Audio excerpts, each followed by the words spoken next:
18 ವರ್ಷ ತುಂಬಿರ್ತಕ್ಕಂಥ ಪ್ರತಿಯೊಬ್ಬರು ಕೂಡ ಮತದಾರರಾಗಲಿಕ್ಕೆ ಅರ್ಹರಿದ್ದಾರೆ. ಇದು ಅವರ ಹಕ್ಕು. ಈ ಹಕ್ಕನ್ನು ಒಟ್ಟಿಗೆ ಮಾಡ್ತಕ್ಕಂಥ ಅಧಿಕಾರ ಯಾರಿಗೂ ಕೊಟ್ಟಿಲ್ಲ.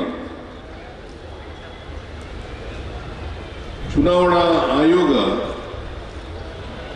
ನಮ್ಮ ಸಂವಿಧಾನದ ನಿರ್ಮಾತೃ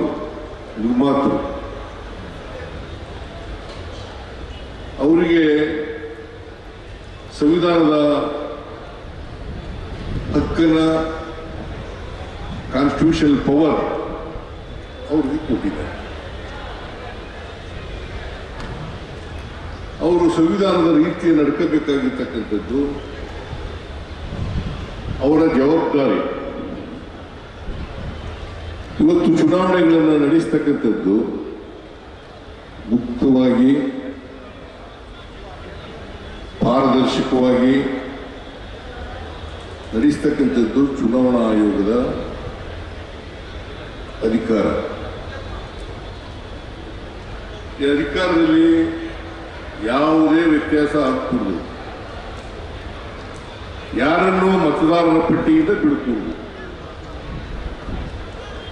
ಯಾಕಂದ್ರೆ ಮತದಾರರ ಪಟ್ಟಿಯಿಂದ ಬಿಟ್ಟರೆ ಅವ್ರ ಹಕ್ಕೆಲ್ಲ ಕಸ್ಕೊಂಡಾಗುತ್ತೆ.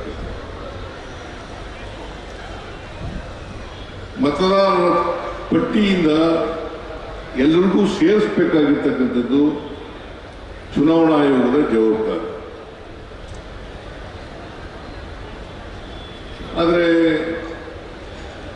ಇತ್ತೀಚಿನ ವರ್ಷಗಳಲ್ಲಿ ಅಂದರೆ 1914ನೇ ಇಸ್ವಿಯಿಂದ ಈಚೆಗೆ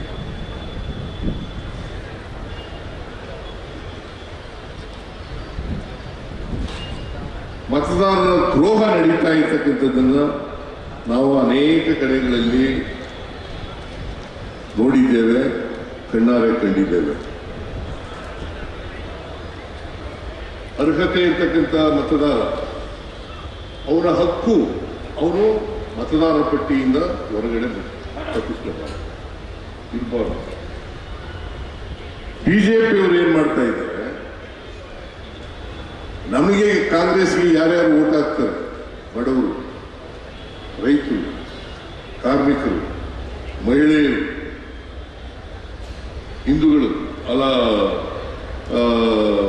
ಅಲ್ಪಸಂಖ್ಯಾತರು, ಇವರು ಓಟ್ಗಳನ್ನೇ ಎದುರಿಸಲಿಕ್ಕೆ ಪ್ರಾರಂಭ ಮಾಡ್ತಾರೆ. ಯಾಕಂತಂದ್ರೆ ಕಾಂಗ್ರೆಸ್ ಸೋಲ್ಬೇಕು. ಆಮೇಲೆ ನಿಮಗೆ ಸಂವಿಧಾನಬದ್ಧವಾದಂತ ಚುನಾವಣಾ ಆಯೋಗ ಇಲ್ಲ. 2019ರಲ್ಲಿ 303 ಇದ್ದವರು 2024ಕ್ಕೆ 240ಕ್ಕೆ ಬಂದರು.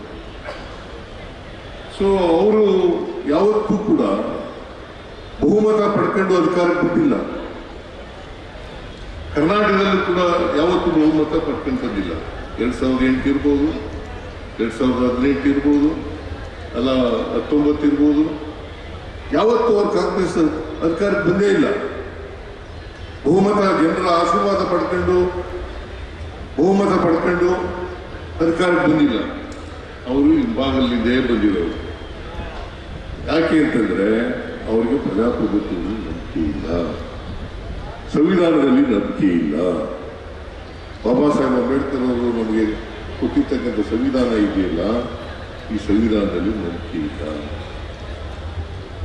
ಪ್ರಜಾಪ್ರಭುತ್ವ ವಿರೋಧಿಗಳು ಯಾರು ಇದ್ರೆ, ಸಂವಿಧಾನದ ವಿರೋಧಿಗಳು ಯಾರು ಇದ್ರೆ ಅವರು ಭಾರತೀಯ ಜನತಾ ಪಕ್ಷದವರು ಅಂತ ತಿಳ್ಕೊಬೇಕು.